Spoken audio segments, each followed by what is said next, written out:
আমার এমদাদুল ভাই, সব জায়গায় তো আপনি চলেন, দর্শকের উদ্দেশ্যে কিছু কথা বলেন।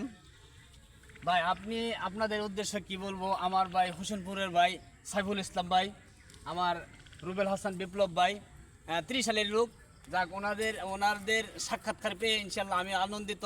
ভাইয়ারা এত দূর থেকে কষ্ট করে আমার মহব্বতে বন্ধুত্বের টানে আমার বাড়িতে আসিয়াছে, সেই জন্য আমি আন্তরিকতাভাবে মুবারকবাদ জানাচ্ছি। সবাই আমার ভাইদের জন্য দোয়া করবেন, ভাইদের ফেসবুক 2টি আইডি আছে, আপনারা সবাই সাপোর্ট করবেন, এই বলে আমি কথা শেষ করছি। আসসালামু আলাইকুম। সকলকে ধন্যবাদ। আমার সাইফুল ভাই, আপনিও তো এই ফেসবুক প্ল্যাটফর্মে একটা আইডি চালান, তাহলে আমার উদ্দেশ্য কিছু কথা জানান দর্শকদের।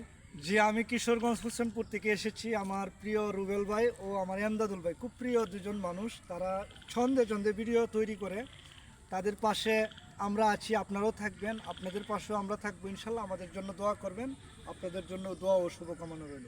আসসালামু আলাইকুম। সকলকে ধন্যবাদ। আসসালামু আলাইকুম।